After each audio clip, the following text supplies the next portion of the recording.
नमस्कार मित्रांनो, मी युवराज राठोड, संचालक YP academy mission TET 2022च्या online बॅचमध्ये मी आपलं सर्वांचं स्वागत करतो। मित्रांनो, मिशन टेट 2022ची जी बॅच आहे त्यामध्ये मी युवराज राठोड मराठी व्याकरण हा सब्जेक्ट तुम्हाला शिकवणार आहे। त्यामध्ये भाषिक कौशल्य असेल, ग्रामर असेल आणि शब्दसंग्रह असेल, या सगळ्या गोष्टींची चर्चा आपण बॅचच्या माध्यमातून करत आहोत। यामध्ये सुरुवातीला आपण जे डेमो लेक्चर दिलाय आणि हा एक पुन्हा आपण डेमो लेक्चर देतोय जे की विद्यार्थ्यांना खूप आणि महत्त्वाचं असणार आहे। आता यामध्ये आपण एखादा जो घटक आहे मराठी व्याकरणाचा तो घटक बघणार आहे। त्यामध्ये थोड्याशा माहिती जी आहे त्या घटकाविषयी ती थोडीशी माहिती आपण या ठिकाणी बघणार आहोत। तर सुरुवातीला आपण बघितलंय डेमो लेक्चर मध्ये बॅच आपली बॅच सुरू होतीये। मिशन टेट म्हणजे अभियोग्यतेची जी बॅच आहे ती अभियोग्यतेसाठीची जी बॅच सुरू होत आहे ती 15 तारखेपासून सुरू होत आहे। अभियोग्यता, ठीक आहे। मग शिक्षक अभियोग्यतेच्या अंतर्गत आपण बॅच स्टार्ट केलेली आहे। स्क्रीनवरती जो नंबर दिसतोय त्यावरती संपर्क करून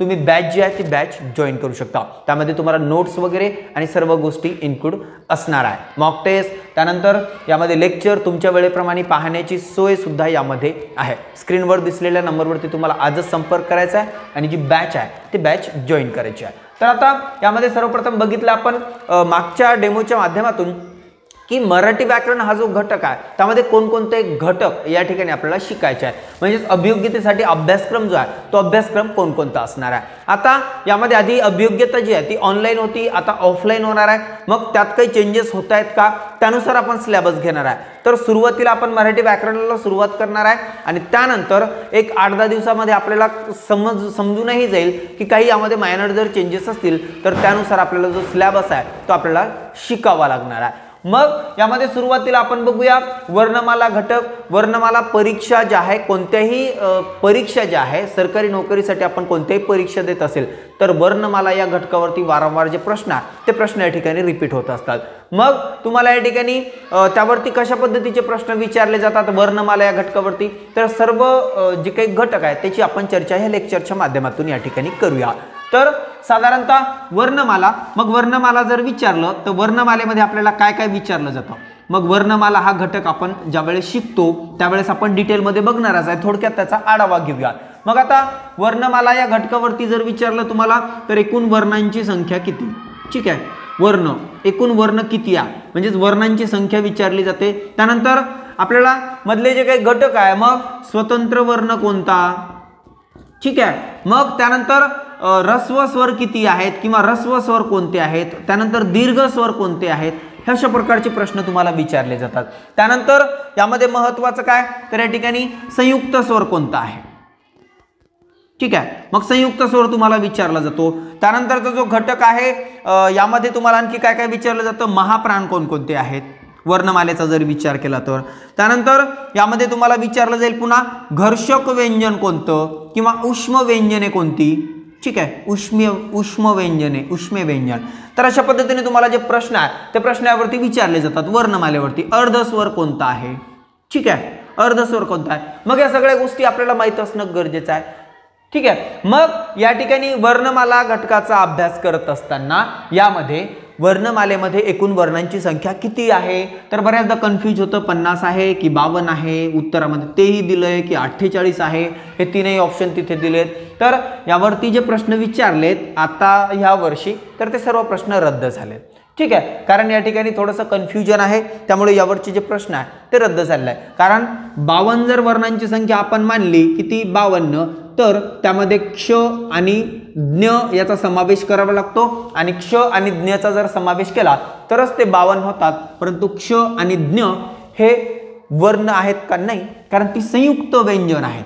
काय संयुक्त व्यंजन आहे कारण त्यापासून बनलेली आहे। क्ष ज्ञ द प्लस न प्लस य, काय ज्ञ, ठीक आहे। ज्ञ म्हणजे यापासून बनलेलं म्हणजे या ठिकाणी वर्णमालेमधीलच अक्षर आहे आणि ते मिळून बनलेलं आहे। मग हा वेगळा कसा असणार आहे तर या ठिकाणी हा संयुक्त व्यंजन आहे। मग या ठिकाणी या व्यंजनाचा विचार त्या बाराखडीमध्ये आपण मोजणार आहे का नाही मोजणार आहे तर हा थोडासा कन्फ्युजनच आहे। परंतु तुम्हाला प्रश्न जरी विचारला एकूण आधुनिक वर्णमालेमध्ये एकूण वर्णांची संख्या 50 आणि आधीची काय 48 आहे। त्यामध्ये 2 प्लस कोणकोणते झाले आणि अ, हे इंग्रजी स्वर 2 यामध्ये प्लस झाले। 48 प्लस 2 किती झाले 50 झाल्या.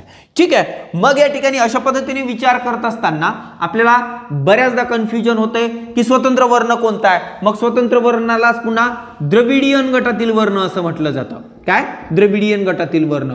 मग कोणता आहे तो वर्ण? ळ आहे. कोणता वर्ण आहे तो? ळ आहे. मग या ठिकाणी अशा पद्धतीने तुम्हाला प्रश्न विचारला जाईल की खालीलपैकी द्रविडियन गटातील वर्ण कोणता? मग द्रविडियन गटातील वर्ण कोणता आहे? ळ आहे. किंवा दुसरा प्रश्न, खालीलपैकी स्वतंत्र वर्ण कोणता? मग उत्तर काय? ळ असायला पाहिजे. आता ऱ्हस्व स्वर कोणकोणते आहेत? मग ऱ्हस्व स्वर आपल्याला माहिती असणं गरजेचं आहे. 5 आहेत. कोणकोणते आहे? अ आहे, त्यानंतर ऱ्हस्व सांगतोय. ठीक आहे. अ आहे, त्यानंतर अ आ ई आहे. ठीक आहे. ई ई उ आहे, उ उ काय ऱ्हस्व स्वरामध्ये. त्यानंतर रू आहे, ऋषीचा रू आणि एक लू. ठीक आहे. तर हे ऱ्हस्व स्वर झालेत. ऱ्हस्व स्वर किती आहेत? मग 5 आहेत. कोणकोणते? हे या ठिकाणी. दीर्घ स्वर किती आहेत? दीर्घ स्वर आहेत 3. आ, अ आ, ई ई आणि उ उ. ठीक आहे. मग हे काय झाले? दीर्घ स्वर 3. कोणकोणते? आ, ई आणि उ. हे दीर्घ स्वर झाले. यानंतरचा जर विचार केला संयुक्त स्वर. मग संयुक्त स्वर म्हणजेच काय? तर 2 स्वरापासून बनलेलं. 2 स्वरापासून बनलेलं त्याला काय म्हणायचं? संयुक्त स्वर. मग संयुक्त स्वर कोणता आहे? ए हा संयुक्त स्वर आहे. त्यानंतर दुसरा जो संयुक्त स्वर आहे तो आहे ए. त्यानंतर ओ आणि औ. ठीक आहे. मग ए कशापासून बनतोय? अ प्लस ई किंवा दीर्घ ई. आई कशापासून बनतंय? आ प्लस ई किंवा दीर्घ ई. अशा पद्धतीने ओ कशापासून बनलंय? अ प्लस उ स्मॉल उ किंवा दीर्घ उ म्हणजे ऱ्हस्व उ किंवा दीर्घ उ. औ कशापासून बनलंय? आ प्लस उ. ठीक आहे. म्हणजे दोन्ही उ, दोन्हीपैकी कोणता तरी एक उ. तर या ठिकाणी अशा पद्धतीने संयुक्त स्वर.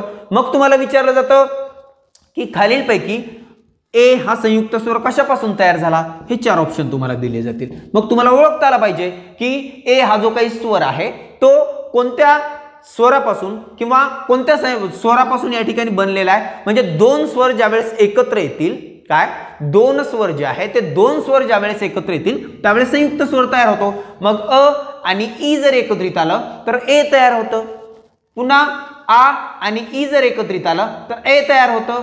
त्यानंतर आ अ प्लस उ जर एकत्रित आलं तर ओ तयार होतं आणि आ प्लस उ एकत्रित आलं तर औ तयार होतं. ह्या गोष्टी आपल्याला काय, ह्या प्रॉपर माहिती आपल्याला असण्याची गरजेची आहे. मग संयुक्त स्वरांचं या ठिकाणी बघितलं आपण 4 संयुक्त स्वर आहेत. ठीक आहे. मग या ठिकाणी 4 संयुक्त स्वर. पुन्हा महाप्रांचा जर विचार केला सर्व आहे 14 आहेत. मग या ठिकाणी त्यासाठी काही ट्रिक्स आहेत. एक महत्वाचा महाप्राण कोणता? ह. ह काय? महाप्राण आहे. त्यानंतरचा बाकीचे 13 आहेत आणखी. मग या ठिकाणी महाप्रांचा विचार करत असताना काय करायचं? ज्यावेळेस आपण एखाद्या शब्दाची इंग्लिशमध्ये स्पेलिंग लिहितो जसं की ख. ठीक आहे. ख हा शब्द महाप्राण आहे की नाही हे ओळखायचं आपल्याला. मग त्याची स्पेलिंग लिहा के एच. ठीक आहे. के एच आहे. मग ज्या शब्दाची स्पेलिंग लिहित असताना शेवटी यच येतं, काय येतं? शेवटी यच येतं, तो काय झाला? महाप्राण झाला. मग ख महाप्राण आहे. त्यानंतर ग, गच्या शेवटी यच येतं का?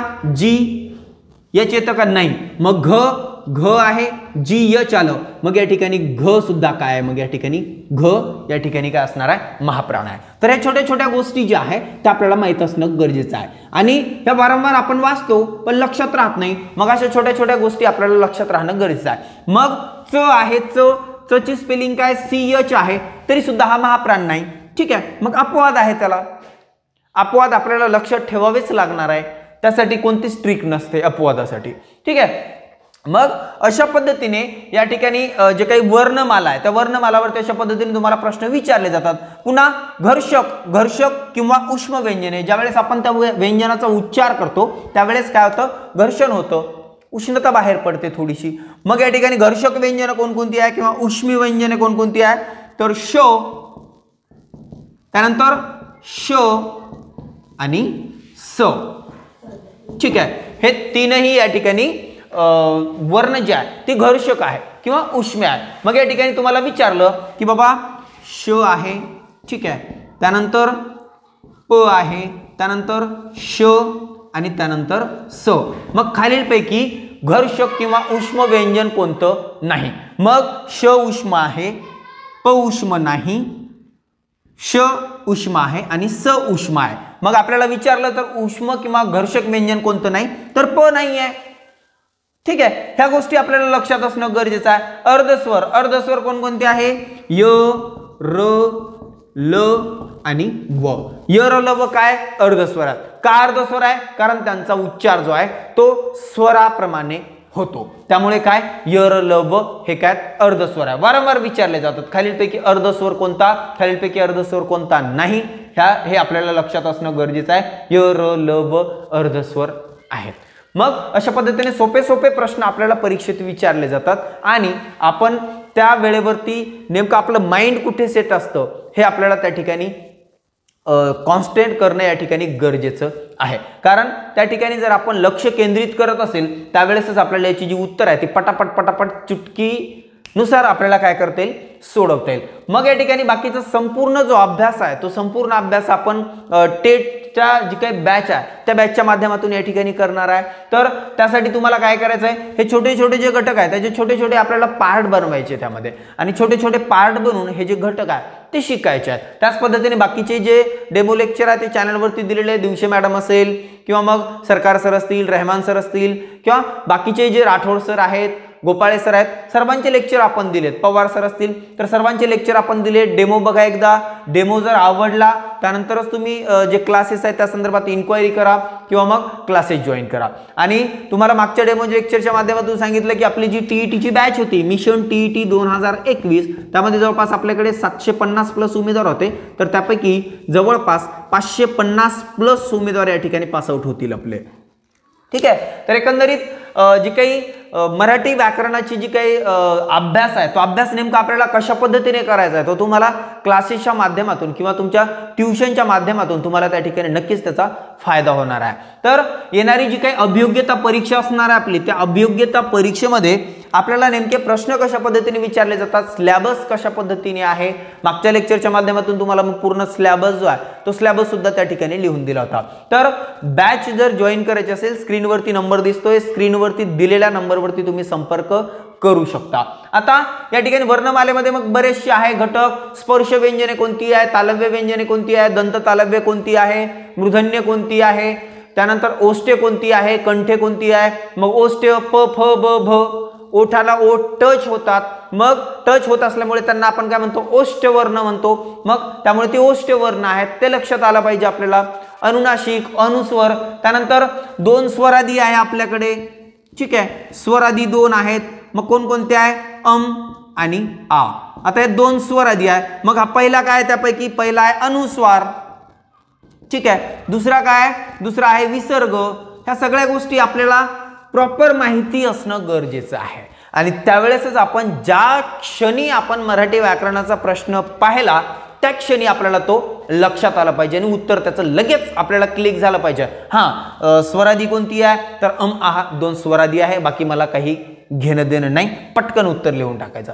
कारण आपल्याला तिथे किती येतं हे महत्वाचं नाही, तुमच्याकडे ज्ञान किती आहे महत्वाचं नाही. 200 प्रश्न 120 मिनिटात सोडू शकता का? ज्यांनी सोडवलं तोच इथे बादशाह आहे. काय? तोच इथला बादशाह आहे. ज्यांनी 200 प्रश्न 120 मिनिटात सोडवले तोच बादशाह आहे. 200 पैकी तुम्हाला 170 मार्क्स आलेत. ठीक आहे, 120 मिनिटात. आणि सपोज एखाद्या व्यक्तीला 200 पैकी 190 मार्क्स येतात, त्याला 3 तासाचा वेळ लागतो. हे कामाचे आहेत का आपले? हे कामाचे नाही आहेत. कारण आपल्या कामाचं काय? 120 मिनिटं आणि 200 प्रश्न. तर ह्या ज्या गोष्टी आहेत ह्या गोष्टी आपल्याला प्रॉपर माहिती असणं गरजेचं आहे. त्यामुळेच वारंवार आपण हेच सांगतोय की तुम्ही जे काही क्लासेसच्या माध्यमातून आपण जे शिकतो, बरेचसे उमेदवार असे आहेत, बरेचसे उमेदवारांचे फोन येतात की सर मी तुमच्यामुळे टीईटी पास झालो. तर टीईटी पास झाला ठीक आहे, 1% आपण काय करतोय? मार्गदर्शन करतोय. 99% तुमच्या हातात आहे, तुम्हाला जायचं की नाही जायचं. आता याही व्यतिरिक्त बऱ्याचशा उमेदवारांचे फोन येतात, सर मग आम्ही 3000 जर फी भरली तर आमचं सिलेक्शन होईल का? आता 3000 मध्ये मी सिलेक्शन कसं करून देणार आहे? ठीक आहे, तर एवढी गॅरंटी देतो तुम्हाला. ज्यावेळेस तुम्ही 3000 रुपये फीस रहमान पठाण चॅनल किंवा रहमान पठाण सरांवरती विश्वास ठेवून तुम्ही फी भरताय, तर एवढी गॅरंटी देतो ज्यावेळेस तुम्ही 3000 भरताय तुमच्याकडे 8-9 लोक आहेत. ठीक आहे, टीचर शिकवणार आहे, मराठी शिकवणारा मी आहे, बाकीचे सब्जेक्ट शिकवणारे बाकीचे लोक आहेत, परंतु यामध्ये जर मराठीचा तुम्हाला प्रॉब्लेम आला आणि तुम्ही मला मेसेज केला किंवा मला कॉल केला आणि तुमचा जो काही प्रॉब्लेम आहे तो सांगितला आणि तो मी सॉल्व केला नाही, त्यावेळेस मला सांगा. रहमान सरांचा सब्जेक्ट असेल, त्यांना कॉल मेसेज करा, त्यांनी सॉल्व करून दिलं नाही, त्यावेळेस सांगा. एवढं तुम्हाला सांगतो की ज्यावेळेस आपण सब्जेक्ट शिकवतोय तर तुम्ही गॅरंटी मागू नका, तुम्ही माझं सिलेक्शन होईल का ही गॅरंटी मागू नका, परंतु त्यामध्ये 100% शुअरिटी देतो की तुम्ही ज्यावेळेस तुमच्या विषयाशी संबंधित प्रश्न तुमच्या विषयाशी संबंधित शिक्षकाला विचार, त्याचं उत्तर तुम्हाला 100% समाधानकारक मिळेल याची आपण गॅरंटी देतो. ठीक आहे. तर एकंदरीत अशा पद्धतीने जी काही आपली बॅच आहे ती बॅच 15 डिसेंबर पासून सुरू होत आहे आणि 15 डिसेंबर पासून जी बॅच सुरू होणार आहे त्यासाठी बरेचसे 400-500 ॲडमिशन आपल्याकडे झालेले आहेत, जवळपास 500 ॲडमिशन झाले असतील. आणि बाकीचे जे उमेदवार आहेत त्यांनी पटपट जी काही ॲडमिशन ज्या उमेदवारांना करायचं आहे त्यांनी कॉन्टॅक्ट करा, डेमो बघून घ्या. बाकीचे डेमो येतच आहे चॅनलला आणि याही आधी डेमो दिलेले आहे, सर्वांचे डेमो बघा, त्यानंतरच तुम्ही क्लासेस जे आहे ते जॉईन करा. तर आशा करूया आजचं जे काही डेमो लेक्चर आहे मराठी व्याकरणाचं ते डेमो लेक्चर तुम्हाला नक्कीच आवडलेलं असेल. पुन्हा आपण भेटणार आहे नवीन व्हिडिओसह. तोपर्यंत धन्यवाद.